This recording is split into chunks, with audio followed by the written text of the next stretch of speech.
Welcome to Political Fictions, a podcast that bestrode British politics like a colossus in the 1980s, but is now experiencing profound and tragic cognitive decline. My name's Cory Hazelhurst, and my partner in viewing is Mark Pack. Hello, Mark. Hello, Cory. Thank you for listening to the first episode of this podcast where we're going to talk about how politics is presented in TV and films, maybe even the odd book if we can ever get through our to-read pile. And we're going to kick off with the 2011 film The Iron Lady, which is, I reckon, probably the only Oscar-winning film to offer special thanks to Marc Francois.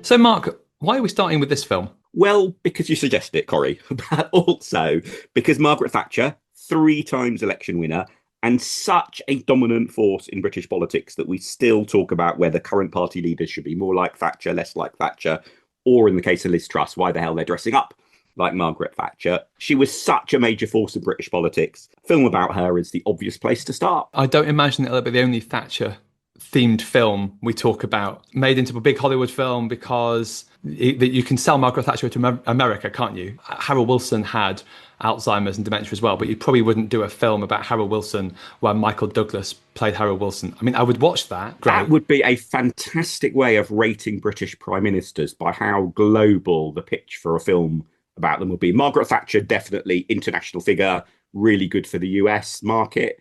Churchill? Tony Blair probably would be a bit of a struggle, actually. I'm not sure how much he'd get in the US.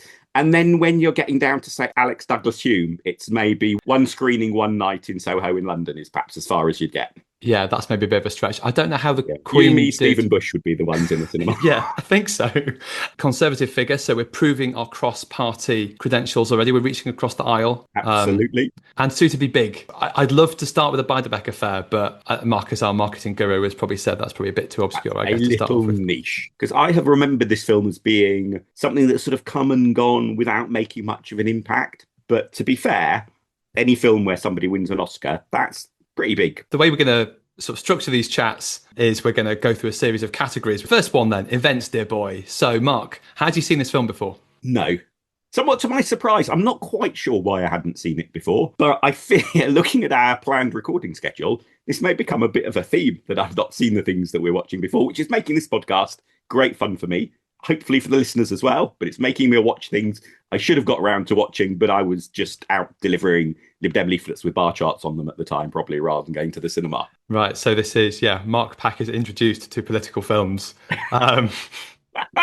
See, I had seen this before, but I remember the experience pretty vividly because it was I watched it with friends. I was still a student watching it in Birmingham. It was the last film I saw at the cinema before my dad died. I think I literally saw this film on the Wednesday and he passed away on the Saturday. And so it kind of occupied a kind of weird, there's almost particularly like... given, without getting into spoilers, but given how the film ends, actually that must, to see it just before or just after a parent has died must be quite poignant, actually. Yeah, but and added to that is also, again, slight spoilers, but I feel like if you're already listening to this podcast and you haven't switched off, you probably know enough about our Margaret Thatcher that a lot of this film probably doesn't come as a massive shock. So a lot of the film is about sort of Meryl Streep playing Margaret Thatcher in old age. And I do find that a very odd choice. I mean, in a way, it's really brave and refreshing to very much centre a film about a controversial politician on the human side of them.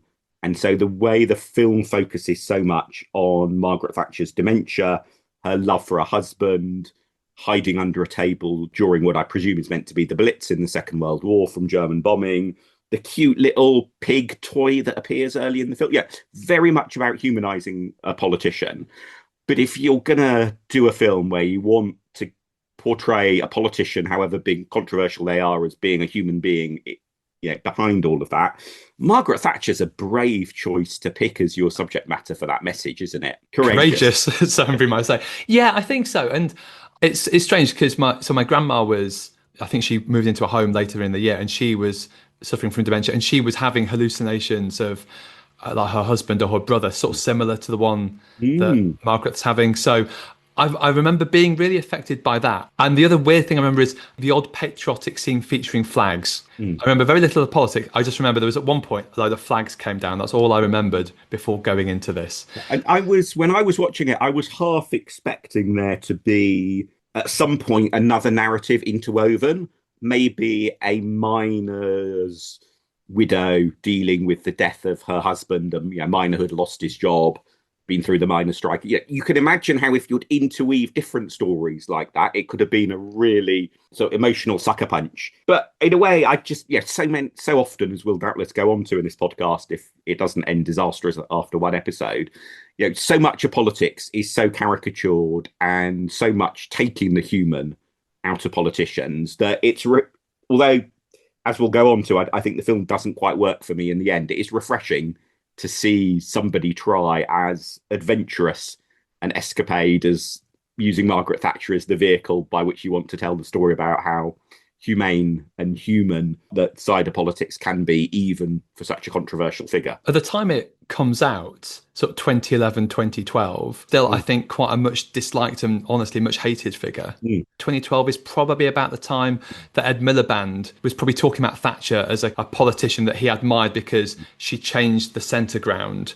And Ed Miliband very much wanted to see himself as a politician who shifted the centre ground in British politics. And we all remember in 2015 just how successful Ed Miliband was at that. I mentioned my dad. Like, my dad grew up, his granddad was a miner. And so when Margaret Thatcher came on the TV, he started blowing raspberries at the telly when I was a toddler in the late 80s. But I think she's still very much in that category, isn't she? Because imagine Keir Starmer was to make a speech tomorrow about how the Labour government needs to learn from Margaret Thatcher. The early years of the first term of office for Margaret Thatcher went very badly in many ways. They were massively unpopular, and then they turned it round. And obviously, there's a big debate about to what extent it was turning around the economy versus the Falklands, and so on. But it was disastrous start.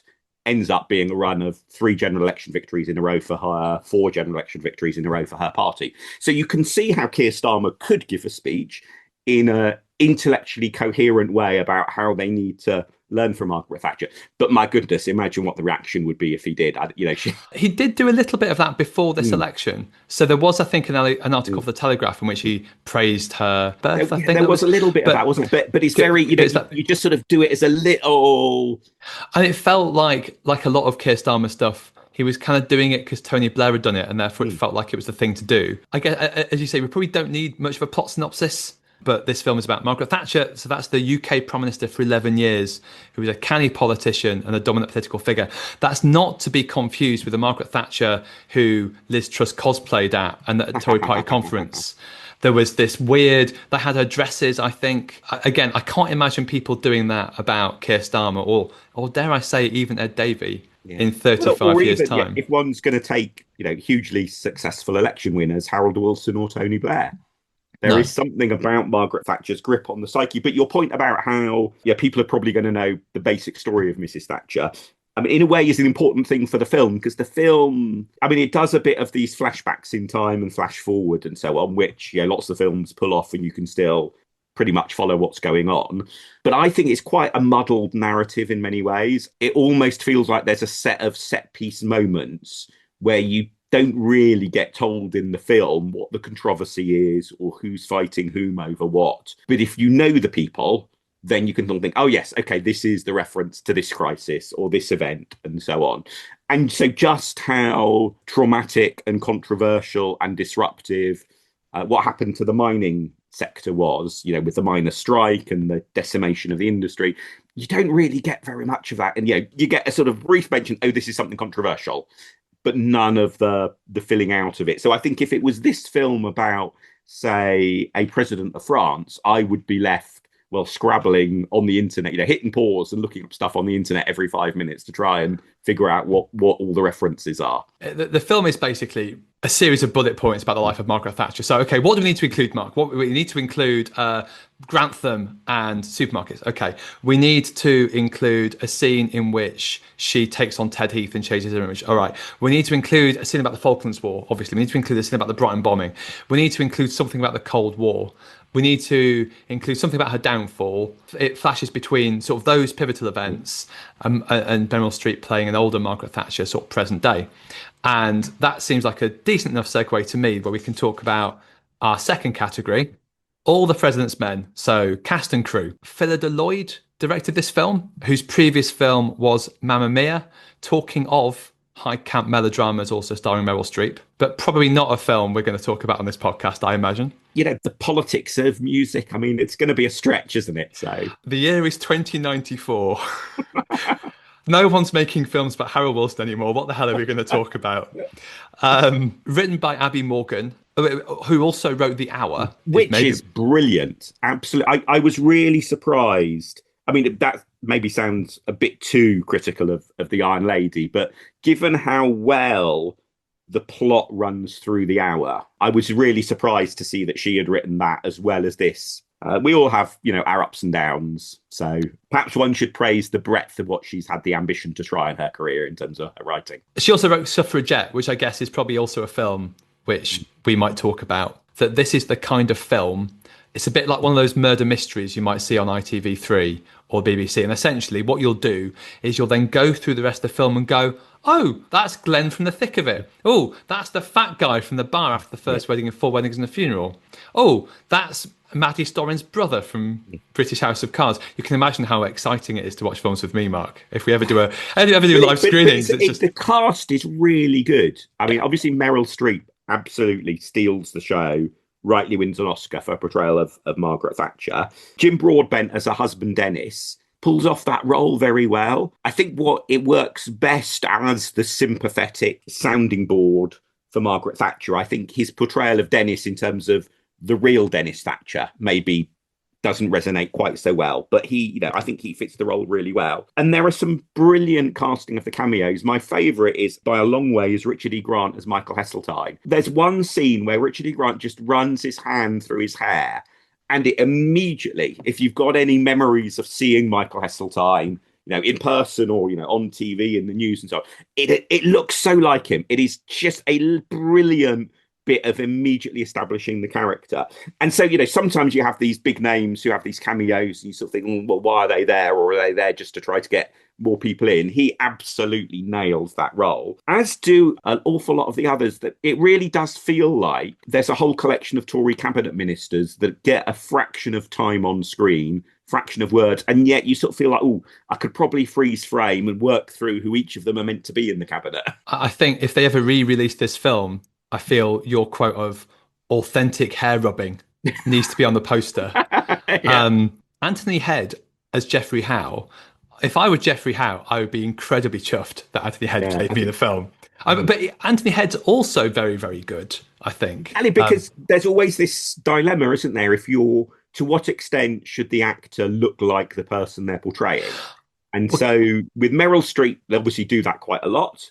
But it's all helped by the fact that Margaret Thatcher had such a distinctive hairstyle. So that makes it a little bit easier. Richard E. Grant pulls it off brilliantly with the sweep of his hand through the hair. Somehow Anthony Head does get an essence of Geoffrey Howe, which is, if you think that Geoffrey Howe, for all his many, achievements, it is fair to say was only charismatic in the sense that he was famously uncharismatic, and therefore if he delivered a powerful speech, it was all the more powerful as a result. There was the famous jibe that being attacked by Geoffrey Howe was like being savaged by a dead sheep and so on. So given that Anthony Head in that sense didn't have the sort of Heseltine type charisma to work with in the way that Richard E. Grant does, again, brilliant bit of acting, really, really well done. Good glasses, I think, as well. A massive pair of glasses helps. That would be superb on the poster. Excellent spectacles. Couple of other honourable mentions. So Roger Allam is in this film as a kind of marketing sort of makeover. Phoebe Waller-Bridge before Fleabag is Margaret Thatcher's right at the start. Two other faces I spotted. One was John Sessions pops up briefly as Ted Heath. Slightly odd casting choice. I'm not quite sure why they went for that. But mainly, I think, interests me in the sense of I used to hugely enjoy John Sessions on Whose Line Is It Anyway? And it's such a shame that amazing talent never really seemed to parlay into any brilliant follow-ups. Playing a small role in a film that wins a couple of Oscars. Pretty impressive. Most actors would be happy to achieve something like that. It was slightly poignant in that sense, I think, seeing him pop up briefly that odd. And then a chap who I've never heard of, couldn't find anything interesting to say about him, but I think deserves a mention for his brilliant credit. So Richard Portal is in the credits. He is down as grey-suited guest 1949. Grey-suited guest, of course, is probably a member at every single Tory Association meeting. Next category we've got is Art of the Possible. Are there any similarities between this film and real events? Well, there are similarities. I think it's fair to say if you're watching this film, you're not going to get an interesting take on any of the actual elements of the narrative in the story of Mrs. That. That the film gives you a story about her as a person. You're not going to learn anything about the miners' strike or the sinking of Belgrano or why she was ousted. Inevitably, an awful lot of that becomes very stylized. So much of the film takes place with Margaret Thatcher on one side of the room and all of the men on the other side of the room. It's either kind of Margaret against everyone else or a bit walk and talk, but not in a West Wing walk and talk way. It's more in a Margaret Thatcher is head goose kind of walking down corridors and everyone else is following her like the kind of rest of the flock. Because they do reference, I guess, that relatively famous picture of Margaret Thatcher in her cabinet where it's 27 men in grey suits and Margaret Thatcher in blue in the middle, and I feel that's the look they're always going for in any situation. There's a scene, as you say, the one in the Belgrano where it's just her against the admirals, and then there's one in Buck Palace.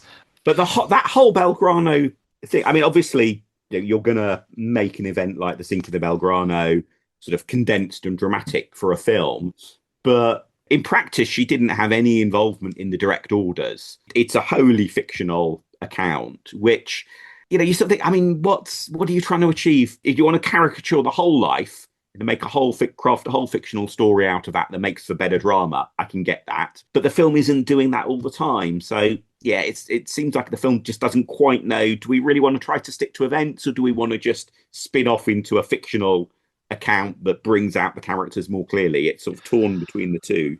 I think that's the main problem, isn't it? Is as you said, the actors are so good that you kind of wish, could you have just focused on one or two of them? I feel like there's three really interesting stories about Margaret Thatcher, isn't there? There's the rise of someone from Grantham to the top of the Conservative Party to essentially end up the long road to Finchley, which we'll probably do at some point with Andrew Riseborough, had done that ground a few years before. So I can see why they don't just focus on that. Also, you probably couldn't get Meryl Streep to do a very young Margaret Thatcher. You could do the sort of rise of Margaret Thatcher, so how she takes on Ted Heath, how she then has a makeover, and how they win in 79. Or you could do her downfall, which again, they did do a TV film about that, and with Lindsay Duncan as Margaret Thatcher. But because they try and do it all, and actually because the film's also quite short, so watch this on a Monday evening, and thinking, oh blimey, wife's train's late. Are we going to get this in before getting a decent bedtime? And then was quite surprised. It's only an hour 45 minutes. But I think because of that, they've had to compress it all down, haven't they? There are films that manage that sort of arc in that sort of length, particularly, and we'll probably hopefully come on to do some of these in the podcast in future episodes. Ones that have, for example, fictionalized Huey Long, so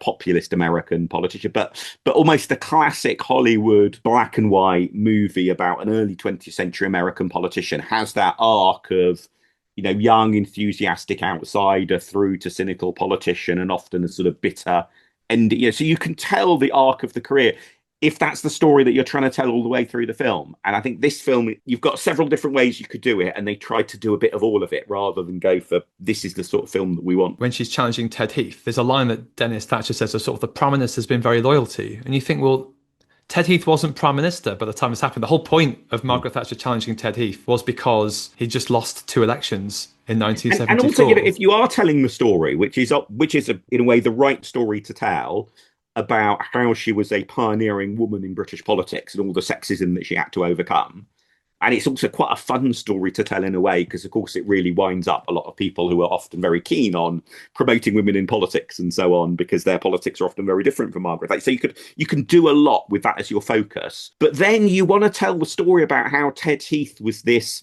arrogant man trying to hold on to power after it had been a failure, had been rebuffed by the electorate, and still thought, it should be him rather than this upstart. Well, there's a really good story. And instead, they do this odd ahistorical brief thing that they kind of use that quote of, well, no woman will be prime minister in my lifetime, as she's running to be leader of the opposition. It's like, well, she said that 6 years before. So it's almost, why use that line then? No one tries to be, apart from maybe Jeremy Corbyn, tries to run to be leader of the opposition going, I'm just never going to be prime minister. I'd have loved to see a film where it's just Margaret Thatcher, The guy who plays Aaron Eve, whose name I've forgotten, but is also in To Play the King, so the second series of House of the UK House of Cards, and Roger Allam as the makeover. Like, I want to see that film. Make me an hour and a half of that. You can have Meryl Streep do Thatcher amazingly and do the change in Thatcher and do how she was presented. And that section with Erin Eve, in a way, is a good example of fictionalizing elements of her career in a way that works for a movie. So, obviously, spoilers. I guess everyone is going to know that Erin Eve sadly died in a terrorist bomb incident. The way it's told in the film is Margaret Thatcher has just sort of waved goodbye to him. They're both in the same car park. She hears the bomb go off. She runs distraught, to see what's happened. In reality, she wasn't, in the car park. She was further away. But it was a hugely saddening moment for her, not just because an MP had died, but it was somebody who was such a close ally and confidant and support for her. And so in that sense, fictionalizing it by having her at the scene makes sense because it brings the story in a way that the way they fictionalize her confrontation with Teddy does the exact opposite. They fictionalize it in a way that pulls you away from the underlying emotional story. And I think that's also true with her downfall. Because the film basically implies that Geoffrey Howe resigned because Margaret Thatcher complained he'd misspelt committee in a Foreign Office document. It's bizarre. And I mean, I felt a bit sorry for Nigel Lawson. His resignation basically getting airbrushed out of the whole story. He's not in it at all, is he? Yeah, you sort of think, poor Nigel Lawson, Geoffrey Howe, you're a poor like no, it's and also mostly unforgivable. Mark, they take out all the cricket metaphors. Again, actually, thinking about it, maybe because it just wouldn't play well in America. The time when Anthony Head gets the chance to shine as Geoffrey Howe is this resignation speech. And then it cuts to people in the house, outside the House of Commons going, well, that was a great speech by Geoffrey, wasn't it? I imagine if anyone had been watching that who didn't know, I'm just imagining someone who, in America, who went to go and see it because Meryl Streep won an Oscar for it and you're kind of interested in politics, would watch that and go, really? Like, really?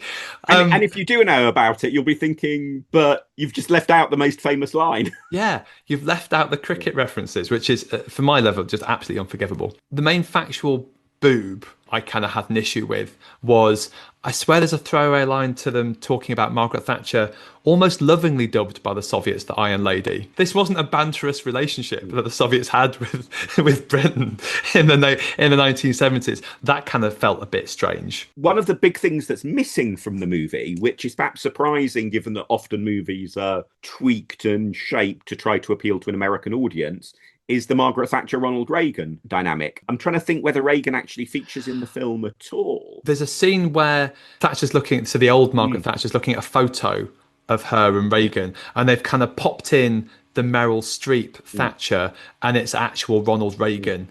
It's like a reverse airbrushing of Trotsky. Yeah. And then they cut to a scene in which Meryl Streep is dancing with an actor who is meant to be Ronald Reagan. Oh, yes, of course. So, yeah, there is but it's not really explored at all. They do the Cold War in literally 30 seconds. They basically do Thatcher dances with Reagan, a couple of like rockets go up, and then they have the Berlin Wall goes down. That's it. That's like Cold War. Okay, that was quick. Right, next category, Phil Willis Award. Who is the most evil or Machiavellian character in this film?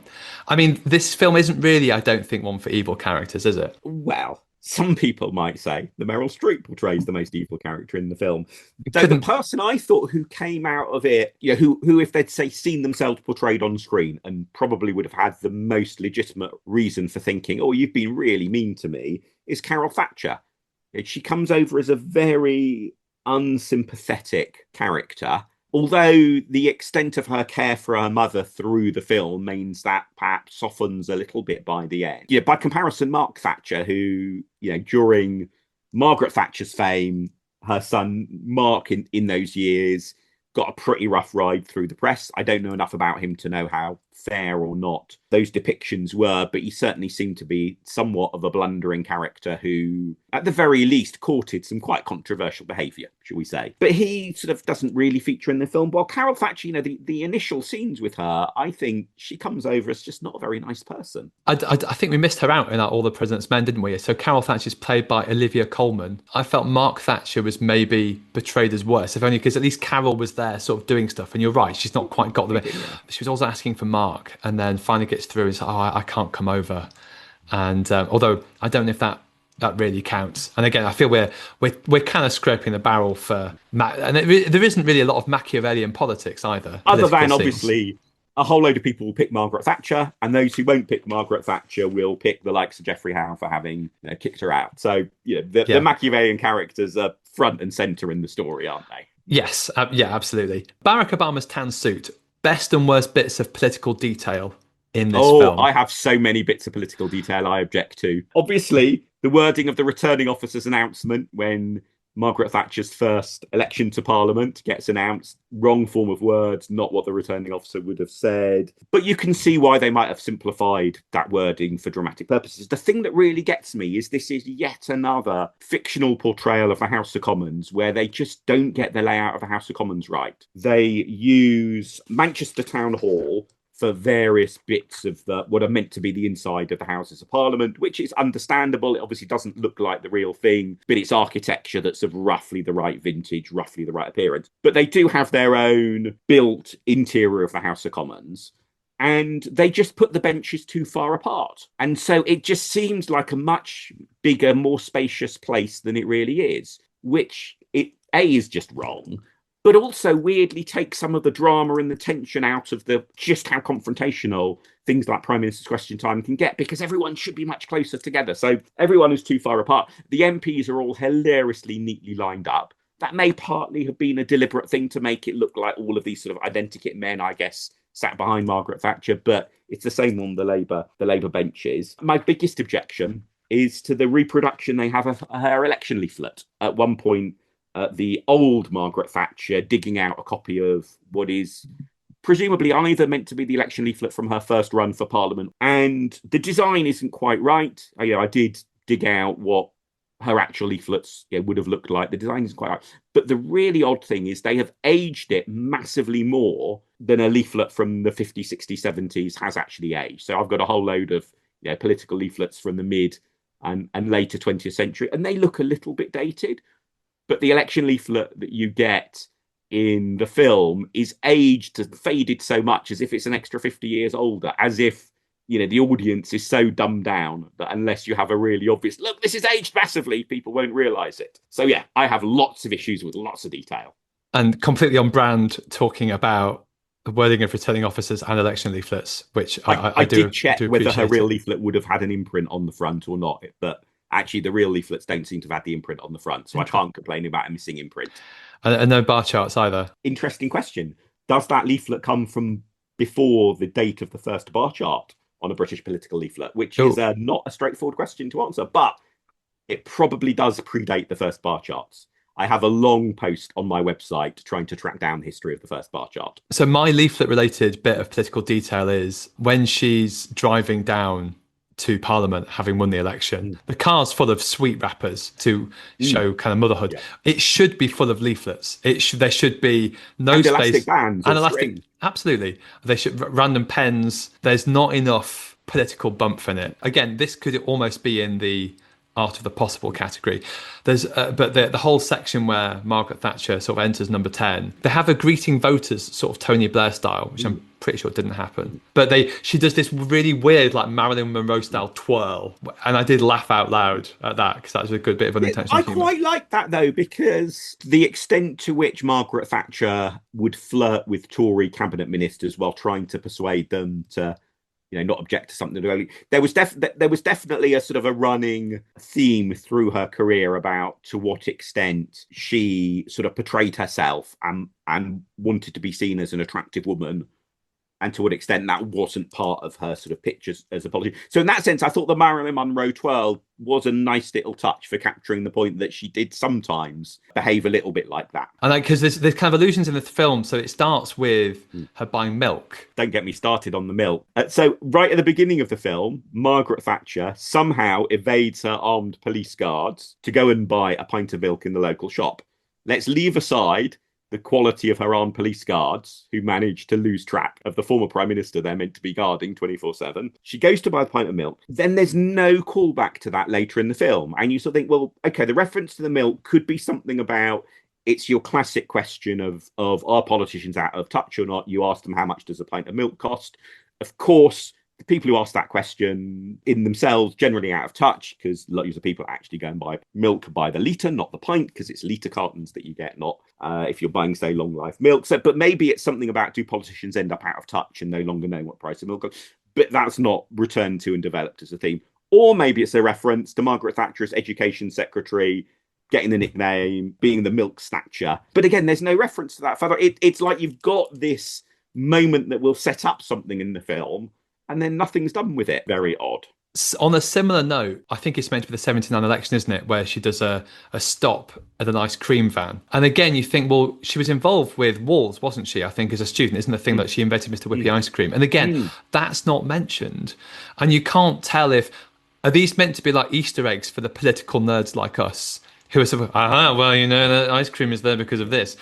Or is it just a coincidence? And it's kind of hard to tell. And particularly odd because she was in a very, very famous 1979 photo op where she's clutching a young, I think it's a lamb, may have been some other similar type of four-legged sort of cute young animal. I think it's a lamb. And that was really famous because it sort of became symbolic of a new style of photo op-centered politics, that a politician would go and do a photo op rather than go and give a 45-minute speech.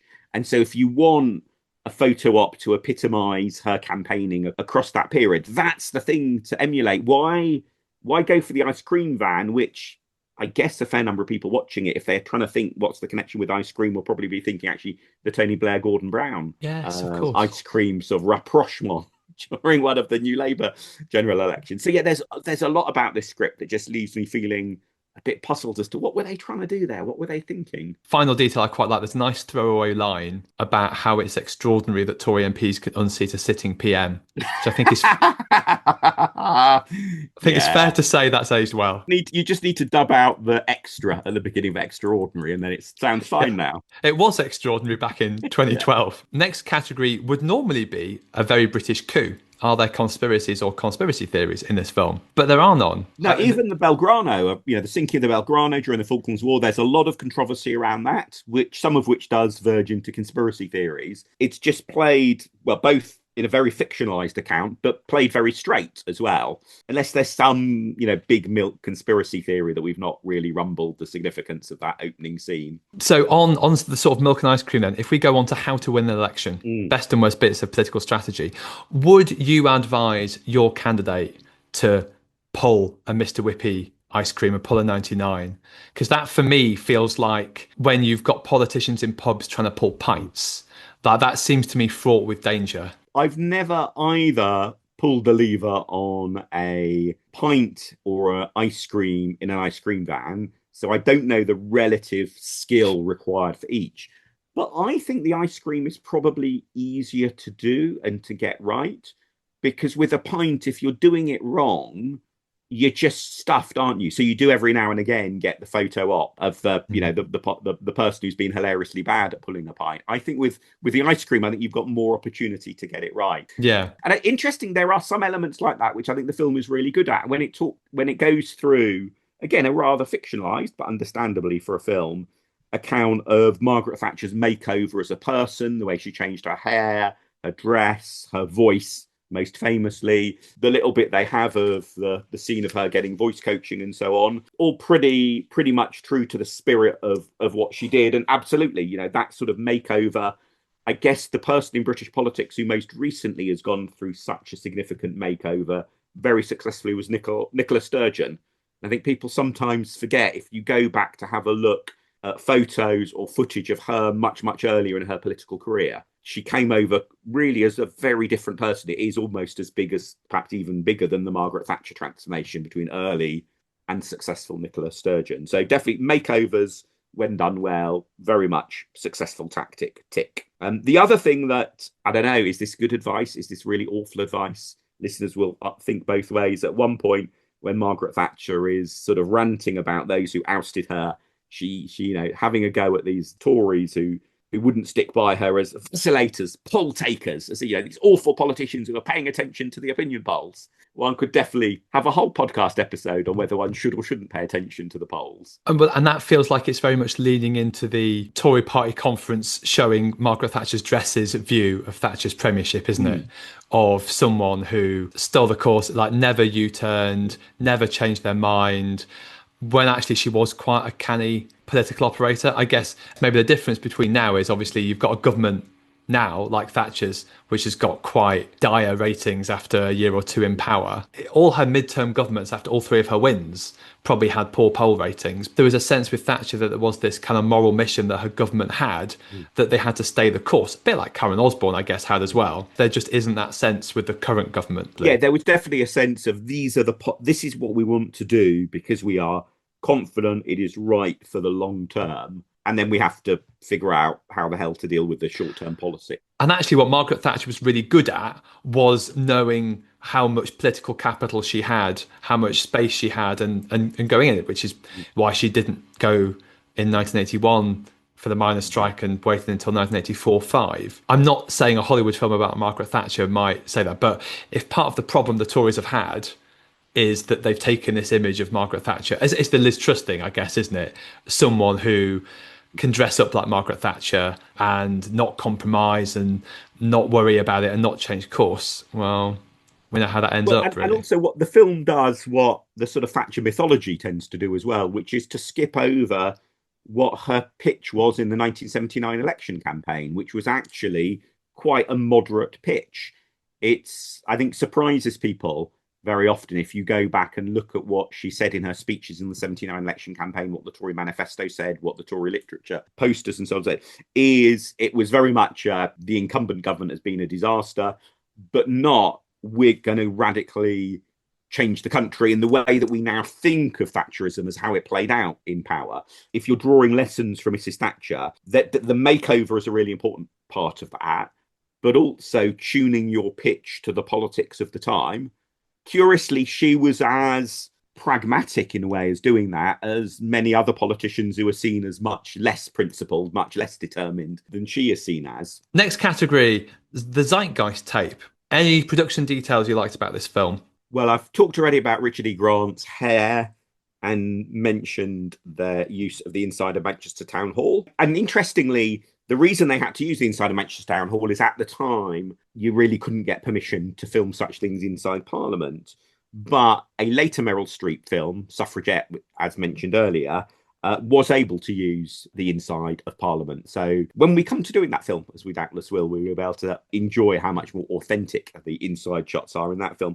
The thing that really excited me was the brief appearance of a general election night swingometer, back when it was basically a piece of cardboard with a pointer that was, physically moved back and forth depending on the size of the swing. That was happy memories that brought back. All the retro political literature getting an airing in this podcast, as it should. There's a bit where Margaret Thatcher's signing books, and that signature looked pretty accurate to me. I did Google Margaret Thatcher's signature and pause the film at that point and compare them. It looked pretty similar. And the novel that she's reading as well, I think, she was a genuine fan of Ken Follett, if I remember correctly. And yeah, okay. It's the Ken Follett novel that she...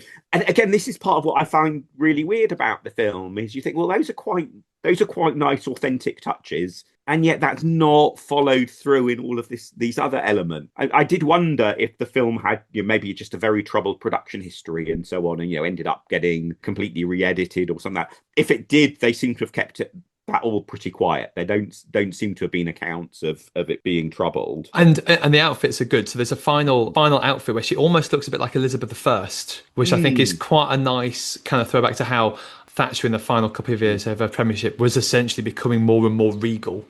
And I thought they did that quite well. Final category, state of play. Would you recommend this film? Wow.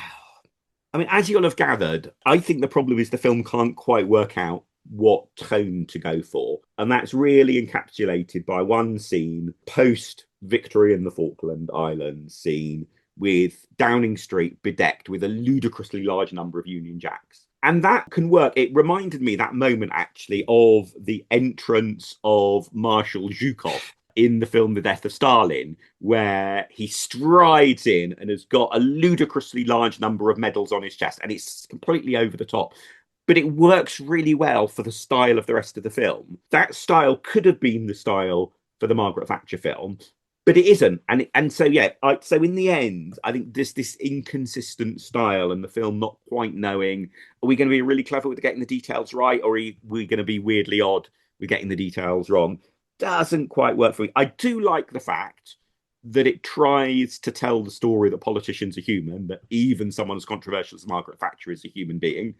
And that's, in a way, an impressively brave choice to pick her as the vehicle for that message. I will eulogize for ages about Richard E. Grant and the wave through the hair. So there's, enough there to have got some enjoyment from it. But the final sort of black mark, I think, against the film is that it's a film about Britain's first female prime minister.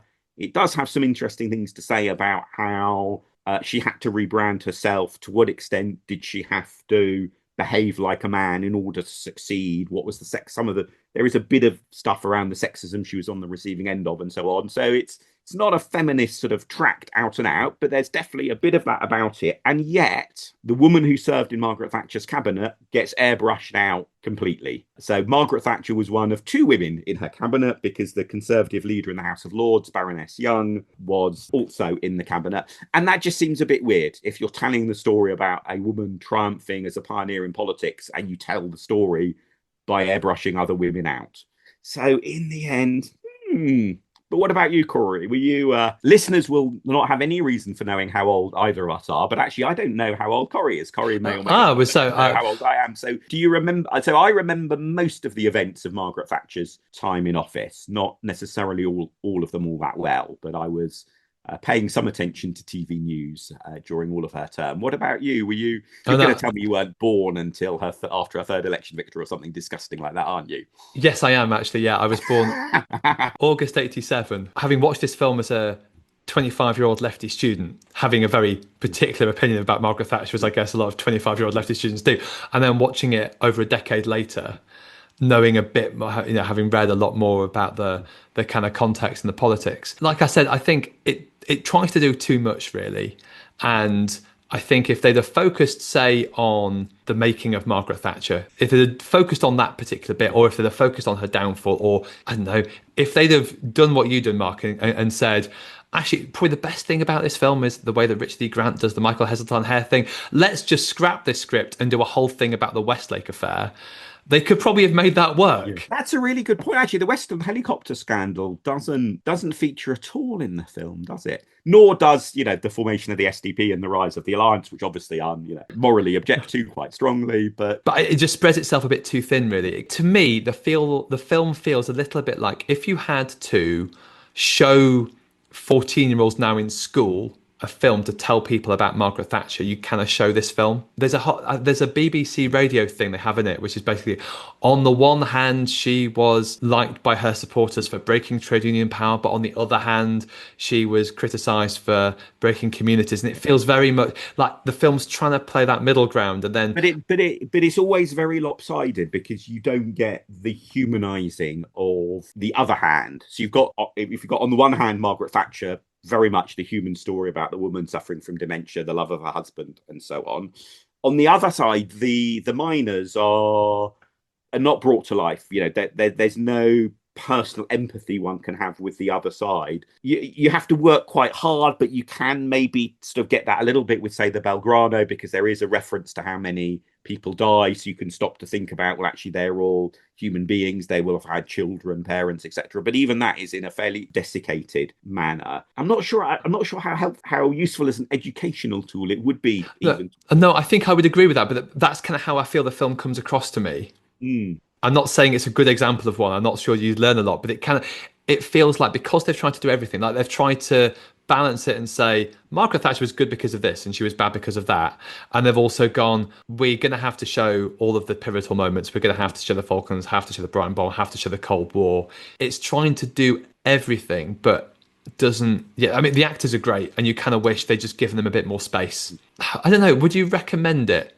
Ooh, I think probably not, on the basis that we've had fun talking about it. So I can imagine somebody watching it and having fun chatting to somebody about it, who's also watched it or also knows something about what actually happened and so on. But I think quite a narrow group of people who would really enjoy it, where you have to know enough to really be able to follow properly what's going on, but not know so much that you're frustrated by the film's limitations. Or you can just decide, forget all of that, just basically focus on Meryl Streep when she's on camera and enjoy the quality of her Oscar-winning acting and her Oscar-winning hairstyle. Yes, I think that makes sense. And obviously, what we're going to do in our podcast is rate all the films out of 650. Probably I'm beginning to regret already having suggested that we rate them out of 650. This feels like the sort of good suggestion that somebody should have said no to me about. But maybe we'll have to do some proper democratic reform at some point, and we'll cut our chamber down to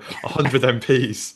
Absolutely. Or if we find the 650 scale is just not nuanced enough, we can rebase it to the size of the House of Lords, and then therefore have a scale that changes every month or so as people retire, die, or get added. But we start using the D'Hondt method to. I'm desperately trying to do some mental maths here, but I think I'm going to give it a score of 360.